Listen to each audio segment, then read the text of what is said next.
Bismillahirrahmanirrahim. Alhamdulillahi rabbil alamin.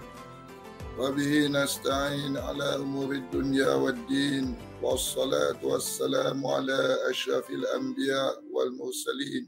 Sayyidina Muhammadin wa ala alihi wa sahbihi ajma'in. Para penonton sekalian, Assalamualaikum warahmatullahi wabarakatuh. Alhamdulillah, bersyukur kita kepada Allah Subhanahu Wa Taala kerana dengan izinnya dapat kita bertemu dalam ceramah persiapan Ramadan pada malam ini. Bersamalah kita berdoa kepada Allah Subhanahu Wa Taala agar memberkati sesi ceramah kita pada malam ini. Semoga dengan keberkatan itu kita mendapat faedah daripada perkongsian pada malam ini dan juga kekuatan untuk mengamalkan apa juga kebaikan yang kita perolehi bersama daripada perkongsian pada malam ini bersempena dengan kehadiran Ramadan yang akan hadir dalam hidup kita pada esok malam insya-Allah. Pertama, saya ingin mulakan ceramah saya pada malam ini dengan mengucapkan terima kasih kepada pihak Masjid Wak Tanjung kerana sudi mengizinkan saya menyampaikan ceramah pada malam ini kepada para penonton sekalian, khusus untuk menyambut Ramadan yang darinya kita harap dapat mengambil pelajaran untuk menjadikan kita Muslim yang lebih baik lagi selepas Ramadan pada tahun ini insya-Allah. Yang kedua, saya memohon maaf daripada para penonton sekalian atas ketidaksempurnaan penyampaian saya pada malam ini, terutama keadaan suara saya yang masih lagi belum sembuh sepenuhnya akibat daripada jangkitan COVID walaupun telah berlalu lebih pada seminggu setelah saya pulih daripada COVID. InsyaAllah, kerana tidak mahu mengecewakan pihak masjid yang telah mengundang saya meneruskan sesi ceramah ini. Namun bagaimanapun, saya mohon maaf atas kekurangan dan keadaan suara saya ini. Pada malam ini, saya akan berkongsi dengan para penonton sekalian satu topik, iaitu 9 pelajaran untuk menjadi Muslim yang lebih baik bersempena dengan kehadiran Ramadan yang akan bermula pada esok malam. Untuk itu, izinkan saya untuk memberi pengenalan kepada ceramah saya ini. Pengenalan yang akan memberi kita perspektif kenapa topik pada malam ini saya pilih dan kenapa ia sangat signifikan dan relevan bagi kita dengan kehadiran Ramadan. Bukan hanya Ramadan yang akan datang pada esok malam bagi tahun ini, tapi moga-moga apa yang saya kongsikan pada malam ini dapat dijadikan peringatan dan bahan seterusnya bagi Muslim mempersiapkan diri dan mengambil pelajaran daripada Ramadan yang setiap tahun kita akan bertemu dengannya insya-Allah. Pertama, kita tahu bahawa dalam Islam ini Ramadan adalah satu bulan yang istimewa. Kenapa Ramadan ini bulan yang istimewa? Kerana pada bulan ini agama kita memberitahu melalui hadis Rasulullah SAW yang mengatakan bahawa semua pahala ibadah yang dilakukan oleh kita Muslim di bulan Ramadan ini akan digandakan oleh Allah Subhanahu Wa Taala. Yang mana ibadah sunat akan mendapat pahala wajib dan ibadah wajib pula akan diberikan 70 kali ganda pahalanya daripada hari biasa. Dan ini disebut oleh Rasulullah SAW dalam sebuah hadis riwayat Al-Bukhari dan Muslim yang teks penuhnya boleh kita perolehi jika kita membuat carian di Google insya-Allah. Kemudian pada bulan Ramadan ini kita berpeluang untuk meraih pahala ibadah selama 80 tahun, iaitu jika kita diizinkan oleh Allah SWT untuk bertemu dengan malam Lailatul Qadar, yang mana malam ini disebut dalam surah Al-Qadar ayat 1 hingga 3 bahawa ini adalah malam yang Allah turunkan Al-Quran dan pahala beribadah di malam ini equivalent dengan seperti kita beribadah 1,000 bulan. Dan 1,000 bulan itu kalau kita kira kali dengan tahun dalam bentuk tahun, hampirlah berjumlah sekitar 83 tahun. Amat sukar untuk kita beribadah 83 tahun sepenuhnya setiap minit dan setiap saat. Tapi Allah dengan rahmatnya ingin memudahkan kita masuk pahala, memberi kita peluang untuk mendapat manfaat ini. Dan itu hanya wujud dalam bulan Ramadan, maka seharusnya kita cuba berusaha untuk mengambil manfaat sepenuhnya daripada bulan yang istimewa ini. Kemudian supaya kita dapat beribadah melebihi dari masa di luar Ramadan. Dalam bulan Ramadan ini, kalau kita perhatikan betul-betul bahawa antara tanda keistimewaan dalam bulan Ramadan ini, kita dapat beribadah lebih daripada yang biasa kita lakukan pada hari-hari biasa. Sebagai contoh, tidak ada dalam bulan lain yang kita boleh berpuasa 30 hari berturut-turut. Hanya di bulan Ramadan. Kalau tak percaya, cubalah di bulan lain di luar Ramadan, kalau kita boleh berpuasa 30 hari berturut-turut. Tak ada, hanya orang-orang istimewa saja yang boleh melakukannya. Tapi kita orang biasa ini tidak akan mampu untuk melakukan puasa 30 hari berturut-turut, kecuali di bulan Ramadan saja. Cuba kita perhatikan pada bulan lain, bila pada bulan lain yang kita boleh bangun, yang boleh kita melakukan tarawih 20 rakaat, 8 rakaat setiap malam di masjid berjamaah. Tidak ada, hanya pada bulan ini saja kita boleh melakukannya. Pada bulan lain kita sukar untuk bangun sembahyang tahajud, tapi di bulan Ramadan ramai di antara kita mampu untuk bangun sahur dan bertahajud walaupun 2 rakaat saja. Di bulan lain susah untuk kita melakukannya. Semua ini menunjukkan kepada kita akan keberkatan yang ada di bulan Ramadan, sehingga dengan keberkatan itu kita boleh melakukan ibadah lebih daripada apa yang kita biasa lakukan di luar Ramadan. Maka sebab itu, kalau kita faham keistimewaan bulan ini, seharusnya kita berusaha untuk mengambil manfaat sepenuhnya daripada kehadirannya, supaya dengan itu kita tidak kerugian. Kemudian Allah Ta'ala wujudkan Ramadan ini sebagai rahmat. Kenapa? Kerana dia memudahkan jalan kita ke syurga. Bagaimana? Kerana Ramadan memberi kita peluang kumpul pahala yang banyak dengan ibadah yang sedikit. Ramadan penyuci dosa yang terkumpul sepanjang tahun melalui pahala yang kita kumpulkan. Dengan kita beribadah di bulan Ramadan ini, yang pada bulan lain sukar untuk kita melakukan ibadah-ibadah berkenaan, kemudian digandakan pula segala pahala-pahala yang kita lakukan di bulan Ramadan ini, dia menjadi pemberat timbangan baik di akhirat kelak. Sehingga dengan itu memudahkan kita insya-Allah untuk mendapat keampunan daripada Allah SWT dan juga masuk ke syurganya insya-Allah. Sememangnya Ramadan ini memang mencabar, tapi dia adalah sesuatu yang mampu dilakukan. It is doable. Challenging but doable. Kenapa doable? Kerana memang ramai orang melakukannya. Kalaupun ada orang yang tidak mampu melakukan puasa bulan Ramadan ini, Islam memberi mereka keringanan rukhsah tanpa mengurangi pahala. Dengan erti kata lain, walaupun perkara ini susah, memang susah, mencabar, tapi dia bukanlah sesuatu yang tidak boleh kita lakukan. Kerana apa? Kita dah lakukan dia bertahun-tahun dan ramai pula boleh melakukannya. Kenapa kita tidak boleh? Persoalannya ialah setiap kali kita melakukan Ramadan yang bertahun-tahun, apakah pelajaran yang telah kita dapat lakukan? Adakah sesuatu yang boleh menjadikan kita lebih baik lagi daripada sebagai seorang Muslim daripada Ramadan sebelumnya? Namun, satu lagi perkara yang harus kita faham tentang Ramadan ini, bahawa walaupun Ramadan ini mencabar dan memang susah, memang kadang-kadang berat untuk kita lakukan, dia haruslah kita fahami bukan tanda bahawa Allah tu zalim. Allah Tuhan kita ni Tuhan pembuli yang suka menyusahkan hamba-hambanya. Tidak seperti itu. Kenapa? Ini adalah satu perkara yang perlu saya pertekankan, saya kongsikan. Kerana apa? Kadang-kadang di luar sana ada anak-anak, ada manusia yang kerana tak suka agama Islam ini, mereka cuba nak menggambarkan Islam satu agama yang menyusahkan. Tuhan dan Allah ni satu Tuhan yang suka menyusahkan hamba-hambanya dengan bikin Ramadan lah, puasa 30 hari lah dan sebagainya. Kenapa perlu ada macam ni? Kan menyusahkan. Kalau Allah tu Maha Penyayang, kenapa tak bagi kita masuk syurga saja senang-senang? Kenapa perlu susah-susah puasa 30 hari? Memang mencabar, tapi sebenarnya dia adalah sesuatu yang masih lagi pada batas kemampuan manusia. Dan kalau kita fikirkan pun sekalipun bahawa Ramadan ini hanyalah 1 bulan daripada 12 bulan. Dan ini kalau kita kalikan bahawa dia hanyalah 8.3% dari jumlah hari setahun. Artinya, kalau setahun itu ada 360 hari, kita hanya diwajibkan berpuasa 30 hari dan itu hanya 8% saja daripada days of the year. Statistically, ini adalah satu jumlah kecil. Kan?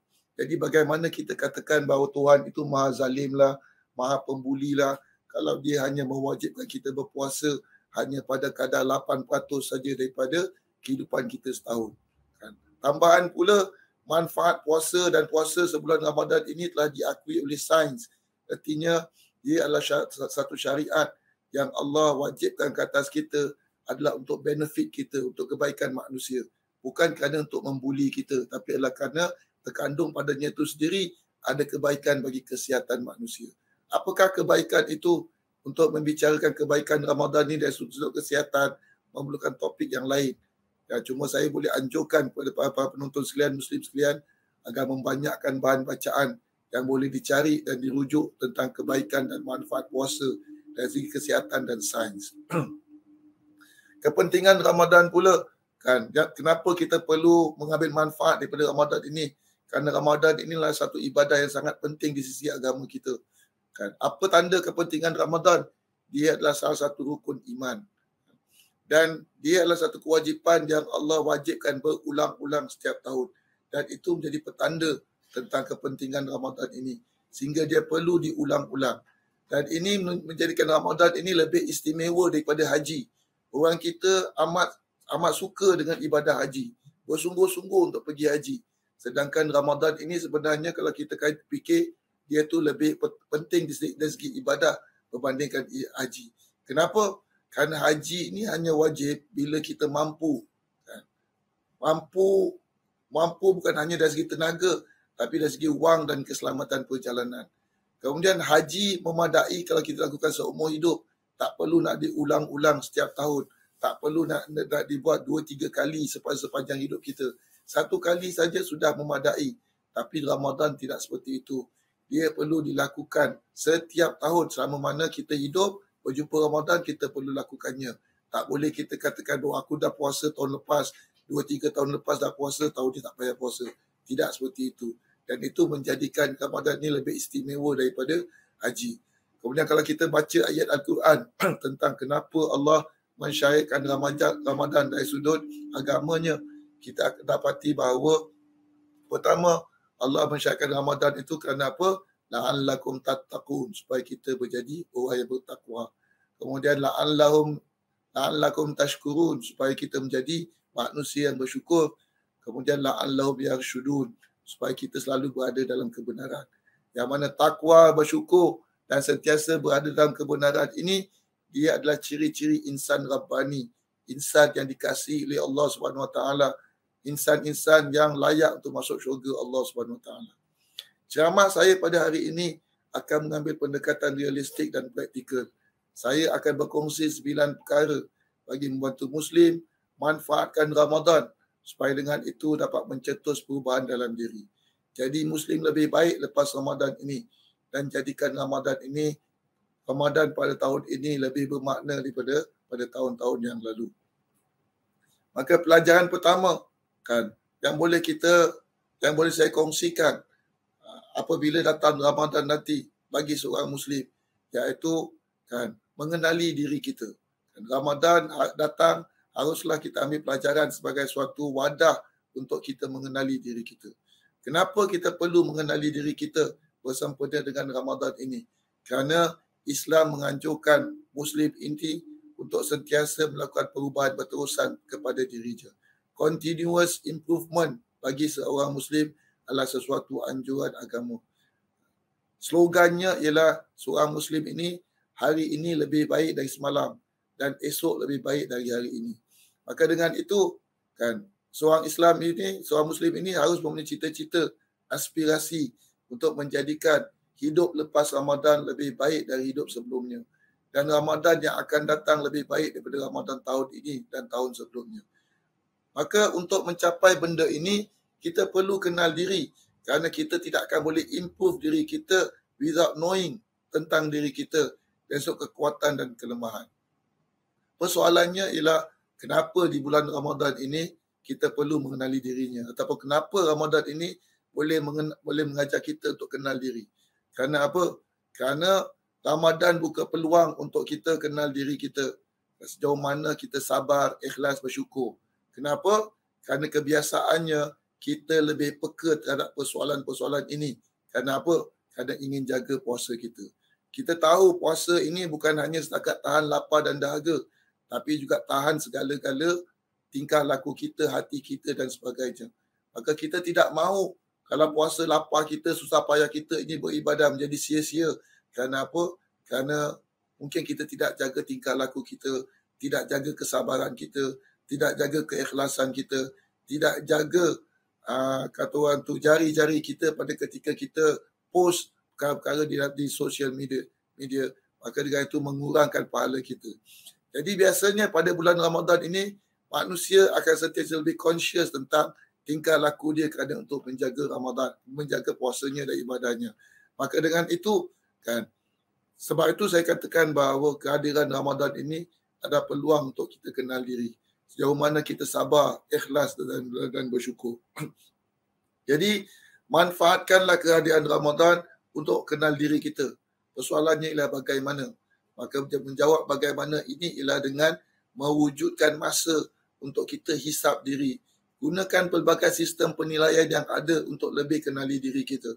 Kalau kita seorang eksekutif yang dewasa yang dah lama bekerja, kita tahu kadang-kadang di pejabat kita diajar tentang SWOT analysis lah dan macam-macam alat pengurusan diri kan, untuk kita menjadi pekerja yang lebih efisien.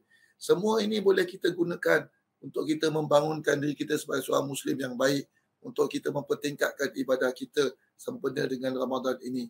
Bikin checklist dan artinya bila Ramadan ini jangan kita hanya sibuk untuk beribadah, sibuk untuk buat itu, sibuk untuk buat ini, tapi juga wujudkan masa untuk kita menghisap diri kita. Setiap kali sebelum tidur ke selepas tarawih ke waktu tahajud ke apa, kan, duduk sebentar 5-10 minit untuk kita fikirkan apa yang aku buat pada hari ini di Ramadan ini, kan, sehingga menjadikan ibadah aku lebih baik dan bagaimana aku boleh pastikan esok lebih baik lagi. Ibadah apa yang telah lakukan, ibadah apa yang aku tak sempat dalam lakukan. Kenapa? Supaya dengan itu hari-hari di Ramadan ini bukan berlalu by chance begitu saja. Tapi setiap hari itu kita audit dan kita cek untuk memastikan bahawa kehidupan kita di Ramadan itu sentiasa ada improvement. Iaitu dengan mengenali diri kita. Kenapa hari ini aku rasa aku seperti malas sikit, bangun lambat dan sebagainya. Ini semua tidak boleh kita lakukan kalau kita tidak ada aim untuk kita improve diri kita dengan melalui kenal diri kita dan lepas itu always check keadaan diri kita setiap hari. Dalam hal ini kita diperingatkan akan kata-kata Saidina Umar supaya menjadi inspirasi kepada kita, iaitu hasibu anfusakum qabla an tuhasabu wazinu a'malakum qabla an tuzanu. Yang bermaksud hisaplah diri kamu sebelum kamu menghadapi hisap Allah Subhanahu Wa Taala, dan pertimbangkanlah amalan kamu sebelum ia ditimbang oleh Allah Subhanahu Wa Taala, dan jadikan Ramadan ini sebagai suatu catalyst untuk kita sentiasa menghisap diri kita dan juga kemudian meneruskan aktiviti reflection dan hisap diri setiap hari dalam kehidupan selepas Ramadan nanti. Kedua, apakah pelajaran yang boleh kita belajar daripada kehadiran Ramadan? Iaitu pelajaran kedua ialah kepentingan pengurusan diri. Pengurusan diri ini sebenarnya adalah penting bagi Muslim. Kenapa kita perlu tahu kepentingan pengurusan diri? Kerana dia adalah penting dalam kehidupan Muslim dan juga manusia. Kerana kita tahu di sana ada kata-kata hikmah yang dalam dunia manajemen yang berkata, one who fails to plan, plans to fail. Siapa yang gagal merancang, dia sebenarnya merancang untuk gagal. Dan orang Islam tidak boleh seperti ini. Bagi orang Islam, kalau kita gagal urus hidup kita, kita akan terlepas peluang, membazir sumber, tidak optimumkan potensi kita. Begitu juga dengan Ramadan ini. Kalau kita tidak urus hidup kita dan Ramadan kita ini dengan betul, kita akan miss lots of opportunity. Ibadah-ibadah yang simple seperti solat tarawih 1 rakaat, yang tak susah mana sekalipun, kita mungkin akan miss. Kenapa? Kita fail to plan hidup kita. Kita fail to think about ibadah kita. Kita tak ada checklist untuk kita check apa yang perlu kita buat dan apa perlu kita upgrade dalam ibadah kita. Maka sebab itu, kita tak kisah kalau kita buat ke tak buat. Kalau kita buat by chance, Alhamdulillah. Tak buat pun kita don't bother untuk rasa rugi. Dan ini tidak boleh. Kerana apa? Kerana kalau kita terus menghadapi Ramadan dalam keadaan seperti ini, as routine semata-mata, maka kita akan fail to optimize, to maximize the presence, the coming of Ramadan dalam kehidupan kita pada tahun ini. Dan kita need to change this thing. Islam adalah satu agama yang menggalakkan pengurusan diri. Dan ini boleh kita lihat from the spirit and the objective daripada solat fardu satu hari 5 waktu. Kenapa? Kerana di situ ada time management. Di situ ada disiplin on punctuality. Di situ ada disiplin dari sudut mengurus hidup kita. Supaya dengan itu kita boleh peruntukkan masa untuk kerja dan masa untuk beribadah. Dan itu menunjukkan sepatutnya kan solat 5 waktu ini menyediakan kita tentang kepentingan pengurusan diri. Tapi kadang-kadang kita take for granted, maka kita diberi reminder sekali lagi dengan kehadiran Ramadan. Maka ambillah kesempatan Ramadan ini untuk kita merasakan, belajar tentang kepentingan pengurusan diri dan merubah hidup kita dengan mengurus dengan lebih baik lagi. Supaya dengan itu kita menjadi manusia Muslim yang lebih baik selepas Ramadan. Jadi Ramadan masa terbaik untuk kita melatih pengurusan diri. Tanpa pengurusan yang baik, kita akan gagal manfaatkan Ramadan dan banyak kebaikan terabai seperti mana yang saya katakan tadi. Kalau kita tidak urus hidup kita setiap hari, solat tarawih 1 rakaat sehari pun kita akan miss. Dan bayangkan kita tidak dapat melakukannya dalam bulan Ramadan, yang mana 1 rakaat itu memberi kita pahala wajib solat wajib. Di bulan Ramadan, kewajipan kita akan bertambah bukan berkurang. Kenapa? Kerana kita di Singapura ini, rutin harian kita akan berterusan. Kerja kita terus harus bekerja walaupun di bulan Ramadan. Kita bukan hidup di sebuah negara Islam yang mana di bulan Ramadan ini kita boleh balik cepat ke, bos kita bagi kerja kurang ke apa, kan ada banyak concession itu dan sebagainya. Jadi kita hidup dalam negara bukan Muslim yang sekular, yang mana kerja kita berterusan saja sepanjang bulan Ramadan. Tapi kalau kita ingin beribadah dalam bulan Ramadan, dia add on kepada kita punya rutin kita. Seperti solat tarawih kita, tadarus kita, kena buat persiapan buka bagi ibu-ibu, kan? Dan sahur, persiapan satu hari raya. Semua ini menambah tugasan harian kita di bulan Ramadan. Maka kalau kita tidak ada pengurusan yang baik, akan ada yang terabai dan rugi. Dan banyak ibadah kita akan miss. Ataupun kita akan misplace priority, benda-benda yang tidak penting yang kita utamakan. Seperti kesibukan untuk setiap hari raya sepanjang bulan Ramadan. Kan? Sedangkan keadaan itu menyebabkan banyak pula ibadah-ibadah lain yang terabai. Jadi rancang hidup di bulan Ramadan. Kemudian kita harus, apa yang kita rancang hidup kita di bulan Ramadan ini pula, haruslah kita lanjutkan sebagai kebiasaan di luar Ramadan. Kerana kebiasaan yang baik akan memberi kesan positif pada diri. Dan ini bagus untuk kita teruskan selepas Ramadan ini. Lebih penting lagi ialah untuk kita sedar, kalau penting untuk kita mengurus hidup kita di bulan Ramadan, supaya dengan itu kita boleh menjadi seorang Muslim yang baik selepas itu, maka lebih penting juga untuk kita rancang hidup kita, urus hidup kita untuk hari selepas kematian. Sesuai dengan firman Allah SWT dalam surah Al-Hasyr ayat 18. Yang mana Allah SWT berfirman, Ya ayyuhalladzina amanu taqullaha wal tanzur nafsum ma qaddamat lighadin wattaqullaha innallaha khabirum bima ta'malun. Yang bermaksud, wahai orang beriman, bertakwalah kamu kepada Allah dan perhatikanlah apa yang kamu siapkan untuk hari di masa akan datang, iaitu hari selepas kematian.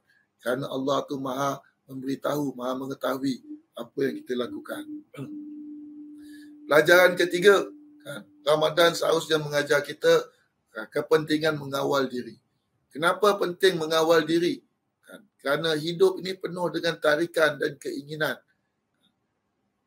Hidup disebabkan banyaknya tarikan dan keinginan, hidup ini kita perlu buat pilihan.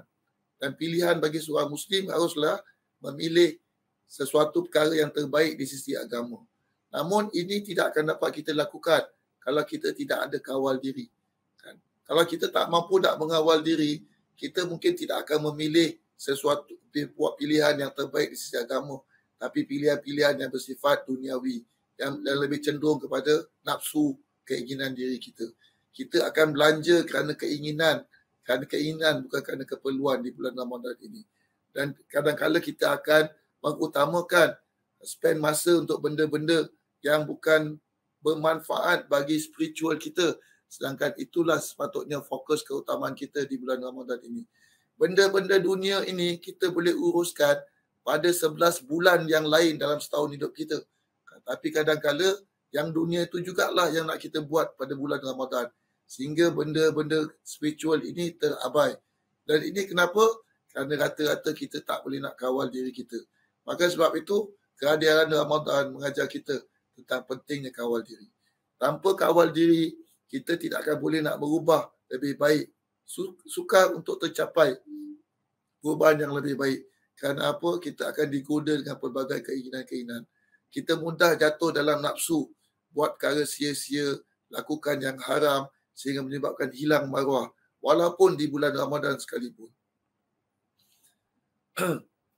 Banyak masalah akibat dari hilang kawalan diri. Kalau kita perhatikan masalah manusia ini, banyak sekali berlaku akibat dari kehilangan kawalan diri. Sebagai contoh, bapa buat sumbang terhadap anak, bapa buat sumbang terhadap pembantu rumah, isteri selingkuh dengan rakan sekerja, remaja berkelakuan sumbang di TikTok kerana pengaruh rakan sebaya. Kenapa? Kerana semua ini berakibat daripada kegagalan untuk kawal diri masing-masing. Maka jatuhlah dalam perkara seperti itu. Maka untuk kita menjaga diri kita, menjaga anak kita, menjaga keluarga kita, perlulah kita wujudkan mekanisme yang kuat dalam diri kita supaya di sana ada internal control yang boleh menjaga kita daripada mudah jatuh dalam perkara seperti itu. Jadi tujuan ibadah bulan puasa ini kan antaranya ialah untuk mengawal diri kita. Kita harus jadikan Ramadan ini ibarat bootcamp bagi charge dan perkuatkan ketahanan dalaman diri. Tapi ini hanya akan berfungsi jika kita lakukan secara sedar. Dan ini Ramadan tidak akan berkesan jika kita anggap ia sebagai rutin tahunan agama saja. Okey, Ramadan datang, kita pun puasa sama-sama. Lepas tu raya kita pun huri-huri. Kalau yang seperti ini, Ramadan comes and goes, dia mempunyai, of course ibadah kita akan dapat pahala. Tapi adakah dia akan menjadikan kita manusia yang lebih kuat dari sudut self-control? Tidak semestinya. Kerana apa? Kerana kita tidak manfaatkan bulan ini untuk tujuan seperti itu. Dan ini haruslah kita ubah. Kan? Kita ubah dengan saya sedar berfikir untuk menjadikan Ramadan ini sebagai satu bulan yang boleh kita manfaatkan untuk better control ourselves even di luar Ramadan nanti. Pelajaran keempat kan, yang boleh kita belajar pada bulan Ramadan ini ialah untuk kita suburkan sifat empati. Kenapa? Kerana masalah masyarakat moden hari ini antaranya ialah bersebabkan oleh sikap individualistik yang berata. Dan ini boleh kita lihat kerana apa? Dunia moden ini kita sentiasa dimomokkan dengan kepentingan diri, human rights, be yourself at the expense of helping others. Manusia ini apabila pentingkan diri saja, dia akan cenderung tidak peduli nasib orang lain. Lebih buruk lagi, disebabkan kepentingan diri sendiri, mementingkan diri sendiri, ramai manusia yang berusaha untuk memenuhi kepentingan-kepentingan mereka itu atas kesengsaraan orang lain. Dia nak memajukan bisnes dia dengan menjatuhkan bisnes orang lain. Dia nak naik pangkat dengan dia memfitnah orang lain. Ini antara sebab yang kita wujud dalam dunia moden yang seperti ini. Kenapa? Kerana antaranya ialah kita tidak ada empati terhadap orang lain. Dan sifat seperti ini tidak konsisten dengan semangat Ramadan. Kenapa? Kerana Ramadan pada intipatinya adalah suatu ibadah yang menganjurkan empati. Peka dan prihatin akan nasib mereka yang susah. Itulah antara semangat utama bulan Ramadan. Dan dalam Islam pun, tanpa Ramadan sekalipun, kita akan jumpa ajaran-ajaran yang mana empati adalah sifat mulia yang dianjurkan ke atas orang Islam. Sebagai contoh, dalam surah Al-Hasyr ayat 9, Allah menceritakan satu sifat kaum Ansar iaitu Ithar. Ithar ni apa? Sifat yang mengutamakan orang lain daripada kepentingan diri sendiri. Dan ini ditunjukkan oleh orang Ansar pada ketika mereka menyambut kaum golongan muhajirin berhijrah ke Madinah. Mereka sanggup menolong orang muhajirin ini walaupun mengutamakan muhajirin daripada kepentingan mereka sendiri. Mereka bagi rumah walaupun mereka perlukan rumah. Mereka bagi harta walaupun mereka tu tidaklah sekaya mana. Dan empati ini juga disifatkan oleh Allah SWT sebagai sifat utama Nabi SAW dan disebut dalam surah At-Taubah ayat 128. yang mana Allah Subhanahu Wa Taala berfirman, laqad ja'akum rasulun min anfusikum azizun 'alaihi ma anittum harisun 'alaikum bil mu'minina raufur rahim. Yang bermaksud telah datang kepada kamu seorang rasul azizun 'alaihi, sentiasa rasa sedih, pedih, sakit ke atas apa jua musibah menimpa kamu dan amat concern atas kebajikan dan hidup kamu. Jadi itu sifat Nabi, dan Nabi ini bagi kita lah contoh tauladan. Apa jua sifat yang Allah sifatkan tentang Nabi, itu juga adalah sifat yang harus kita wujudkan dalam diri kita supaya kita mencontohi keindahan akhlak Nabi sallallahu alaihi wasallam. Maka fikirkan apakah darjah empati yang ada dalam diri kita sekarang ini, kan? Selama mana kita telah hidup, dan apa yang boleh kita buat untuk kita baiki sifat empati ini, kan?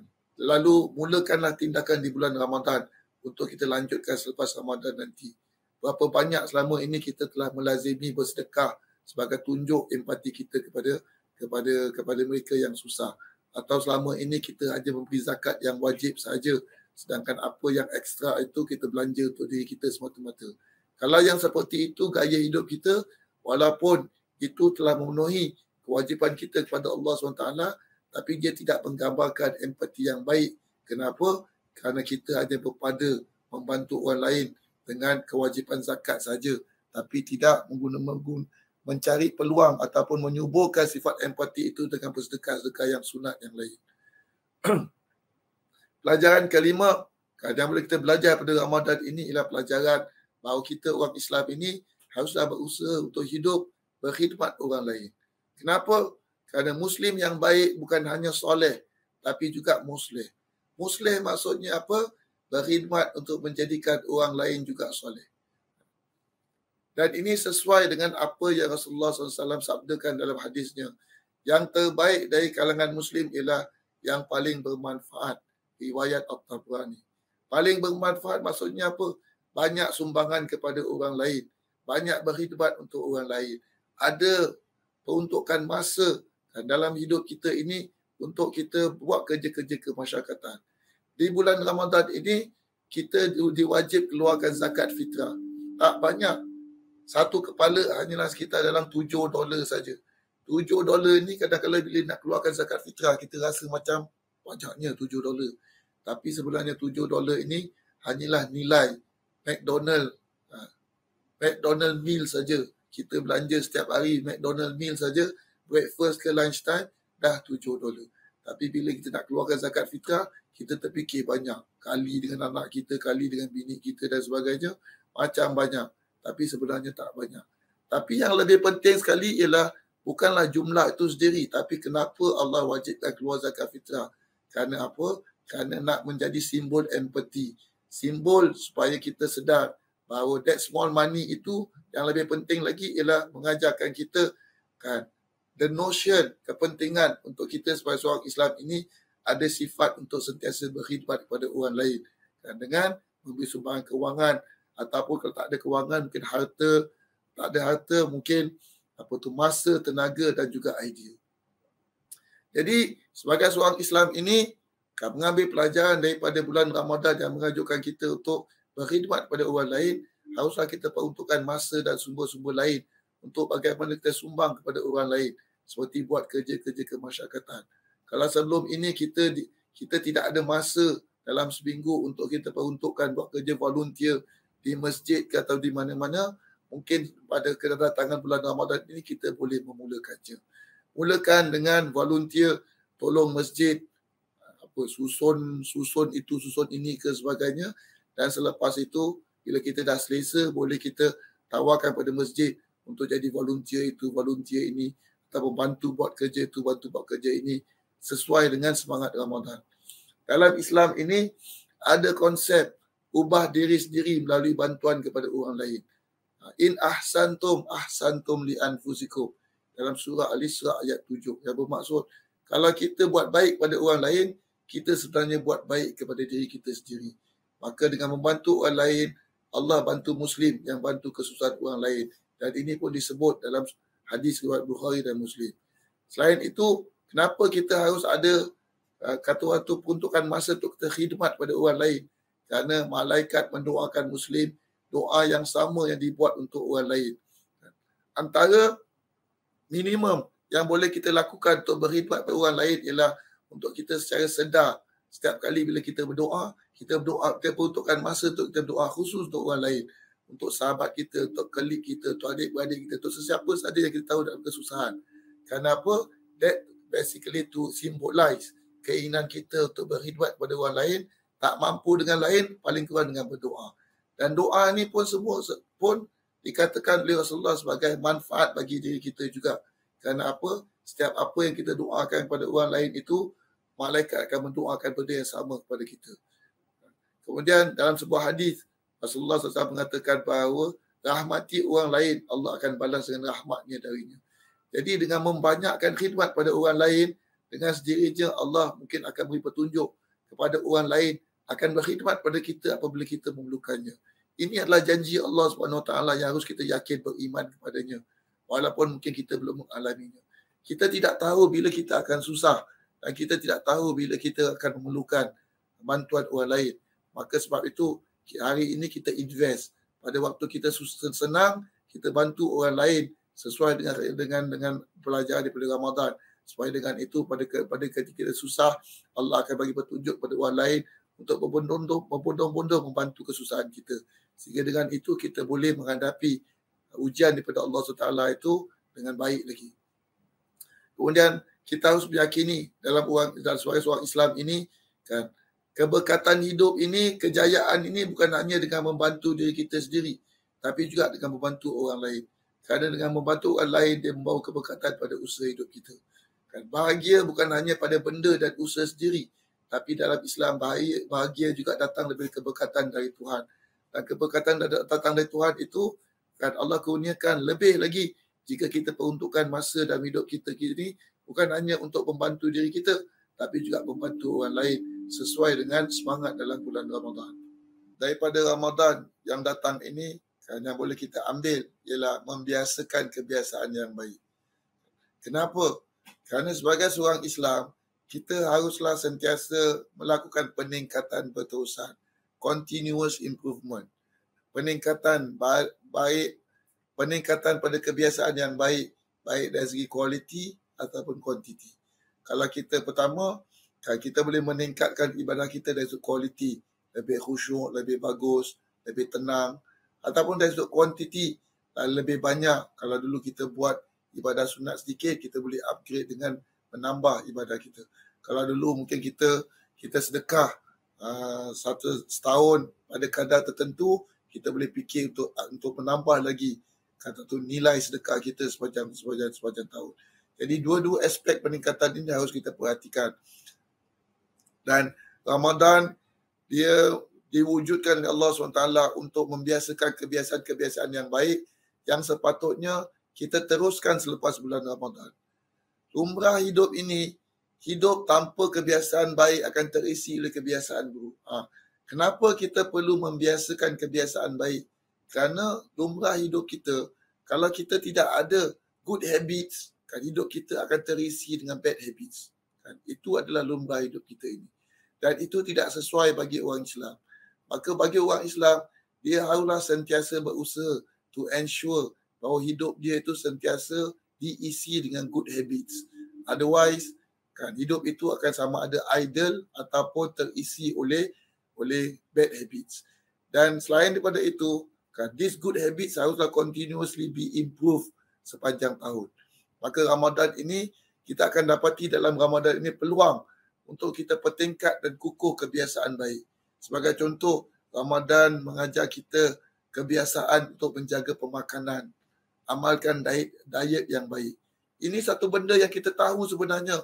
Kenapa Allah suruh kita berpuasa? Kerana untuk kita jaga makanan. Untuk kita amalkan diet yang baik. Maka perhatikanlah benda ini. Janganlah sampai pada bulan Ramadan, kita jadi lebih makan lebih banyak. Kan? Dan diet kita menjadi lebih teruk lagi daripada sebelum bulan Ramadan. Kan? Maka kalau kita fikir dalam bulan Ramadan ini, sepatutnya kita boleh belajar kebiasaan jimat belanja. Kemudian dalam bulan Ramadan ini, kita dianjurkan untuk bangun tahajud, kan, iaitu bangun sahur. Sahur itu sebenarnya adalah latihan supaya selepas Ramadan nanti kita terbiasa untuk bangun tahajud. Dan ini adalah satu peningkatan ibadah kita. Kemudian dalam bulan Ramadan nanti biasanya kita akan bersama keluarga, makan bersama keluarga. Ini juga satu kebiasaan yang baik yang boleh kita teruskan selepas bulan Ramadan nanti. Jangan jadikan benda-benda ini berlalu saja kita lakukan dalam bulan Ramadan saja. Tapi lepas Ramadan nanti semuanya jadi macam biasa. Jadi seperti pre-Ramadan. Tak pun susah nak bangun tahajud. Walaupun sepanjang bulan Ramadan, tiap-tiap malam kita boleh tak miss bangun sahur. Lepas Ramadan kita hanya bangun malam tengok bola saja. Kalau tak tengok bola, tak boleh nak bangun tahajud. Dan ini menunjukkan bagaimana kalau benda ini berlaku dalam kehidupan kita selepas Ramadan, menunjukkan bahawa kita telah gagal untuk memanfaatkan Ramadan sebagai satu peluang untuk kita mempertingkatkan dan mengukuhkan kebiasaan baik yang kita ambil, yang kita temui dalam bulan Ramadan. Kalau kita tidak menggunakan Ramadan sebagai peluang untuk membiasakan kebiasaan yang baik dan mempertingkatkan kebiasaan yang baik akan berakhir di bulan Ramadan saja, kan. Kebiasaan yang sedia ada kekal di tahap lama, dan inilah satu kerugian. Kerana apa? Kita tidak mencapai objektif untuk menjadikan manusia Muslim yang lebih baik selepas Ramadan, ataupun manusia Muslim yang sentiasa upgrade diri dia dalam semua aspek kehidupan, termasuklah dalam perkara-perkara kerohanian dan ibadah. Yang ketujuh, jadikanlah Ramadan ini sebagai satu pelajaran untuk kita semarakkan mulia diri, iaitu al-izz. Mulia diri dalam bahasa Arab ini adalah al-izz, dan ia adalah sifat Muslim disebut dalam Al-Quran dalam surah Al-Munafiqun ayat 8, yang mana Allah SWT berfirman, walillahil izzatu walirasulihi walilmu'minin. Bagi Allah ni adalah izzah, kemuliaan, dan bagi Rasulnya dan bagi orang mukmin. Bagaimana Ramadan ini boleh catalyze, boleh menyuburkan sifat mulia diri dalam diri kita?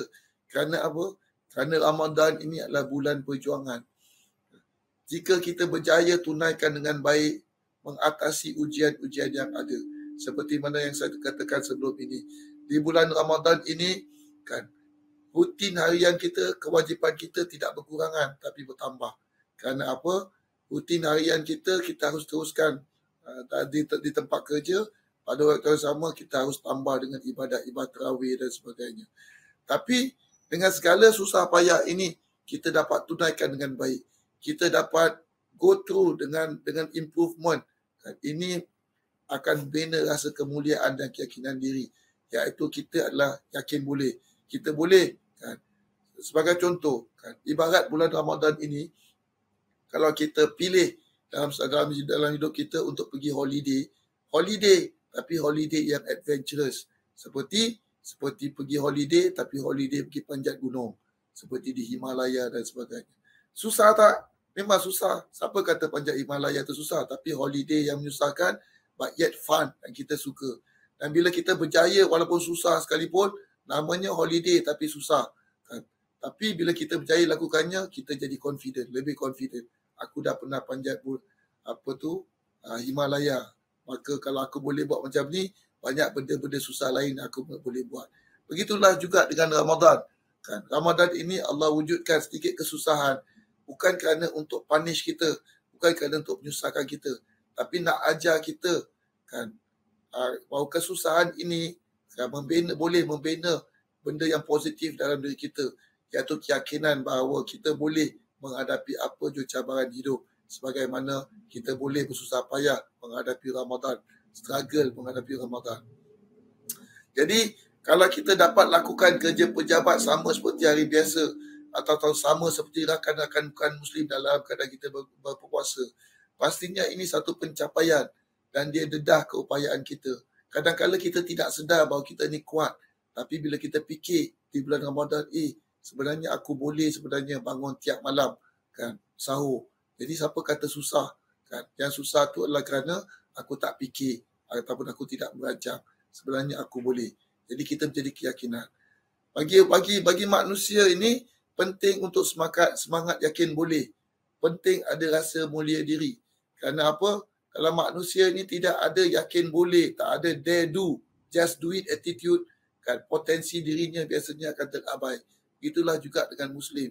Muslim ini sepatutnya mempunyai keyakinan, kan, bahawa dia boleh berjuang, boleh itu dan sebagainya. Kerana apa? Kerana Ramadan mengajar dia sifat yang seperti itu.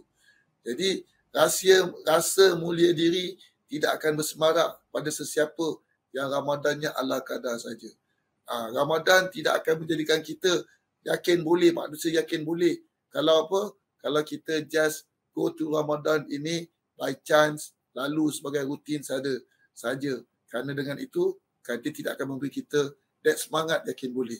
Kita perlu, tapi untuk Ramadan ini berperanan menyemarakkan rasa confident dalam diri kita sebagai seorang Muslim, bahawa kita boleh menghadapi cabaran hidup ini dengan segala susah payah dan mujahadah kita lakukan sepanjang bulan Ramadan.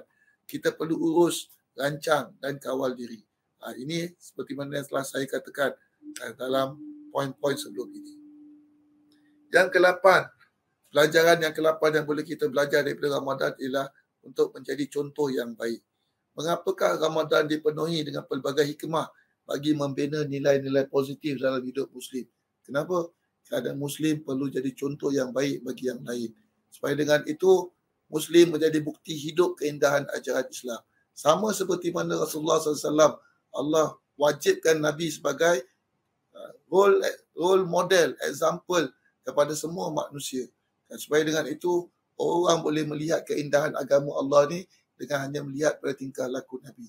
Muslim pun seperti itu. Kita mungkin tidak boleh menjadi sebaik Nabi, tapi insya-Allah kita boleh menjadi Muslim yang exemplary kepada orang lain yang mungkin tidak terdedah dengan ajaran Islam yang baik. Maka ingat pada setiap kali Ramadan datang, anggap dia sebagai satu kemah latihan untuk jadi contoh bagi yang lain. Maka dengan itu, kita lalui dengan kesungguhan untuk perbaiki diri.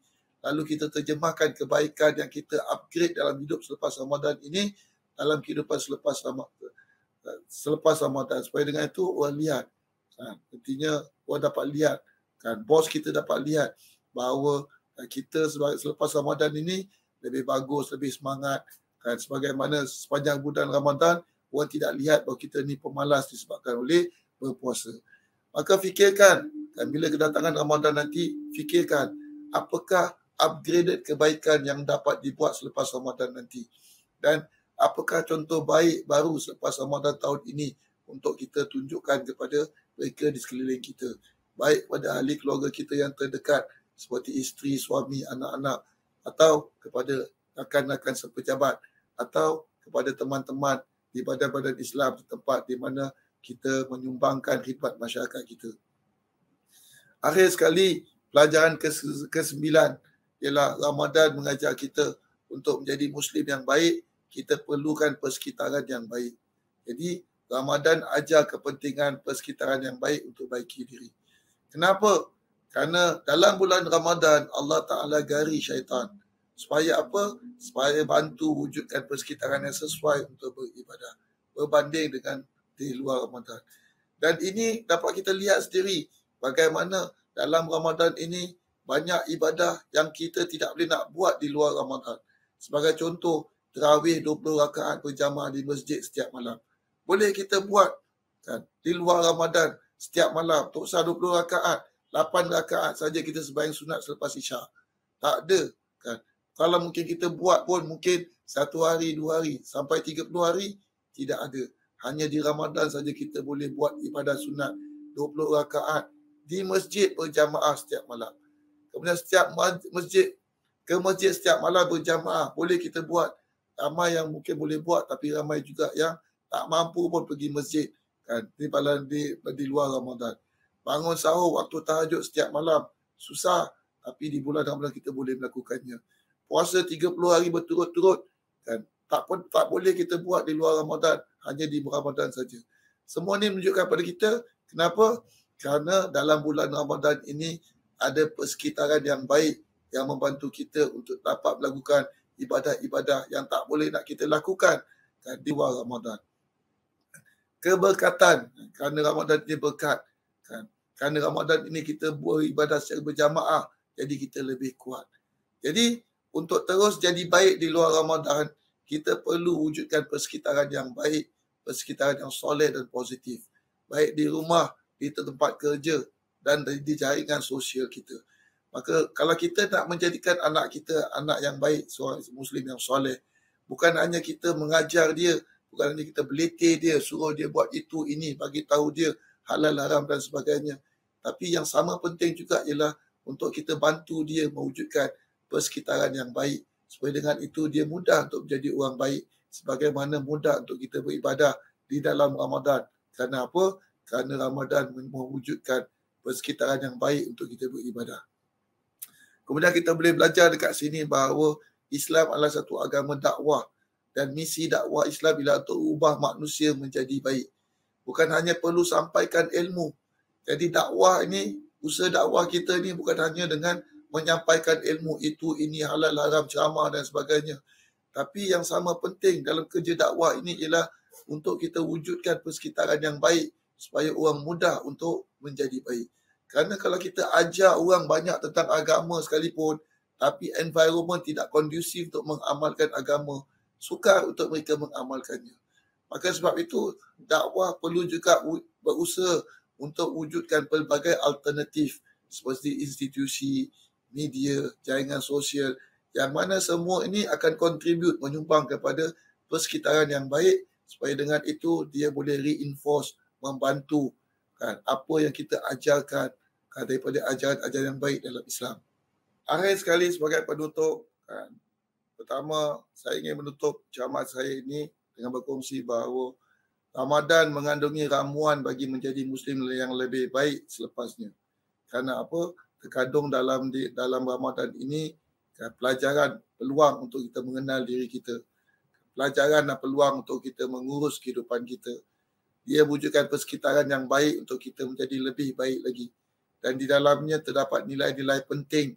Yang penting untuk kita merubah diri kita menjadi manusia yang lebih baik. Seperti empati, kontributif dan manusia yang sentiasa mempunyai kebiasaan-kebiasaan yang baik supaya dengan itu boleh menjadi contoh yang baik kepada yang lain. Maka jika kita lepaskan peluang dengan kehadiran Ramadan ini, kan risikonya ialah tiada perubahan dalam hidup kita. Maka hidup kita selepas Ramadan sama saja. Kan? Walaupun kita dapat pahala daripada ibadah kita. Itu kita dapat, tapi kita rugi kerana Ramadan tidak berperanan sebagai kan game changer, kan merubah hidup kita. Jadi kan kalau kita lepas tu alamak menyesallah Ramadan aku banyak sangat slacking. Aku dapat dengar ceramah ustaz ni baru aku sedar pentingnya untuk kita kan kata tu lebih kata orang tu berusaha untuk menjadikan Ramadan ini kan suatu bulan yang dapat menyumbang kebaikan pada diri kita. Jadi kan tapi kalau Ramadan dah berlalu, apa nak buat? Perlu tunggu Ramadan tahun hadapan. Persoalannya ialah tiada jaminan bahawa kita akan dipanjangkan usia untuk bertemu dengan Ramadan yang akan datang. Maka setiap kali Ramadan yang hadir, haruslah bagi seorang Muslim itu untuk memanfaatkan sebaik mungkin kehadiran Ramadan itu. Because there will always be no guarantee at all bahawa kita dapat bertemu dengan bulan Ramadan yang akan datang sekiranya kita fail untuk memanfaatkan Ramadan yang ada pada tahun ini. Jadi jangan tunggu esok untuk ubah diri. Setiap detik dalam hidup adalah amanah yang akan dihisap. Maka jadikan perkara ini satu perkara yang sama dalam hidup Ramadan nanti. Jangan tunggu kan Ramadan akan datang ke esok ke apa untuk kita mulakan buat baik dalam kehidupan kita. Kerana setiap detik dalam hidup kita dalam bulan Ramadan yang akan datang adalah satu perkara yang sangat penting. Dan kalau berlalu kan akan dihisap oleh Allah SWT dan tidak akan dikembali kepada kita. Maka ambillah langkah kan untuk kita kenali diri dengan kedatangan Ramadan pada esok hari. Ambillah langkah untuk bagaimana kita merancang hidup kita baik yang peribadi ataupun di peringkat keluarga. Dan ambillah langkah untuk kita fikirkan bagaimana kita wujudkan persekitaran yang baik dalam Ramadan yang akan datang ini dan seterusnya pada kehidupan selepas itu. Selagi kita masih bernafas, belum terlambat untuk kita memulakan. Maka ambillah langkah dengan kedatangan Ramadan kan, yang akan datang ini. Sekian, ini adalah satu cara yang saya dapat kongsikan bagaimana kita boleh berusaha untuk memanfaatkan Ramadan dengan secara berstruktur, iaitu dengan meletakkan target minimum ibadah peribadi kita apa. Lepas tu ada tools, checklist untuk kita check setiap hari, setiap malam apa yang telah kita lakukan. Kan? Kita tick. Kalau kita tidak, mana yang kita tak tick, kita fikir kenapa aku tak buat hari ini solat duha, apa yang telah aku lalai sehingga aku tak buat solat duha. Kan? Lepas tu kita ubah, besok aku cuba nak atasi masalah ini supaya aku tidak mengulangi. Kan? Kata orang tu, kegagalan untuk lakukan solat dan ibadah tertentu. Selain itu, saya ingin berkongsi dengan para penonton sekalian bahawa apa yang saya sampaikan pada hari ini, ceramah hari ini, saya sampaikan berdasarkan pada artikel dari buku Pesanan Ramadan yang diterbitkan oleh atas tajaan Masjid Al-Istiqamah bagi tujuan untuk mengumpul dana operasi dan juga renovasi masjid berkenaan. Maka dengan itu saya menyeru para penonton sekalian yang menonton ceramah ini, yang merasakan ceramah ini bermanfaat, agar bantulah juga Masjid Al-Istiqamah dengan membeli buku kecil Pesanan Ramadan. Di dalamnya terdapat 3 lagi artikel berkaitan dengan Ramadan yang mungkin bermanfaat, sebagaimana jika para penonton merasakan ceramah pada malam ini adalah bermanfaat juga. Maka hubungilah pihak masjid Al-Istiqamah untuk mendapatkan buku ini, dan insya-Allah semoga ceramah saya pada malam ini dan juga buku yang dibeli nanti akan merubah Ramadan para penonton sekalian menjadi Ramadan yang lebih bermakna. Sekian saja, saya memohon maaf atas segala kekurangan, terutama keadaan suara saya ini. Wabillahi taufik wal hidayah. Wassalamualaikum warahmatullahi wabarakatuh.